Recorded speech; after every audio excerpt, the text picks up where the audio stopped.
des fois on se balade en kayak et puis il y a un poisson qui nous tombe dans le bateau, ça nous arrive déjà. Donc ça veut bien dire que la vie elle est là, le poisson il est là, donc bon, ça nous fait un peu peur au départ. Mais... La première fois que j'ai plongé dans le Rhône où j'avais pas du tout envie d'aller, en fait j'étais enceinte et je ne le savais pas. Et comme je suis allée dans le Rhône un peu en me faisant violence, plusieurs fois pendant ma grossesse, j'ai rêvé que j'étais enceinte d'une bestiole. J'avais cette image dans ma tête d'une bestiole avec des barbules et c'était juste horrible.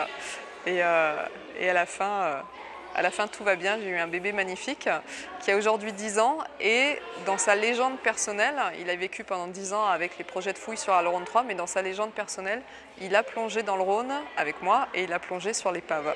Donc c'est un enfant qui est vraiment lié au Rhône. Donc je suis sur une île et c'est en zone inondable et j'ai un souvenir de jeunesse. Comme nous on avait une grande maison avec un étage, on récupérait la volaille et les lapins de tous les voisins. Et une année il y a un chien qui est arrivé dans ce lieu qui a tué tous les lapins. Et comme à cette époque il n'y avait pas de frigo, donc on a chargé les lapins dans un bateau et on a fait le tour des fermes pour donner les lapins pour ne pas les gaspiller. Un jour, j'étais sur le bord du Rhône avec mon bateau, comme ça, et puis j'ai vu passer des gens sur le quai, et parmi eux, il y a un ami qui me dit voilà, on aimerait bien mettre les cendres de quelqu'un dans le fleuve, les disperser dans le fleuve, seulement il y a du contre-courant, et ça ne convient pas. Alors, mais je dis, mais écoutez, venez à bord du bateau, on va faire la chose. Alors ils sont montés à bord du bateau, on est allé au milieu du fleuve et là les cendres ont été dispersées.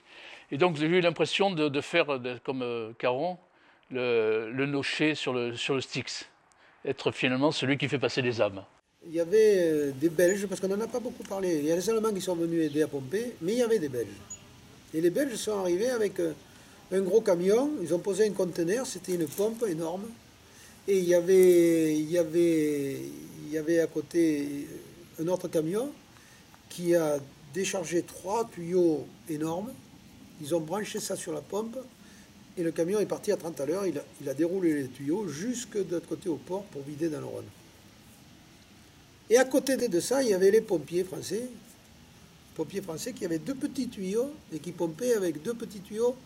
Et le pompier français qui me dit, vous savez monsieur, j'ai honte. Je dis, oui, il y a de quoi, parce que ils enlevaient un pipi de chat, quoi.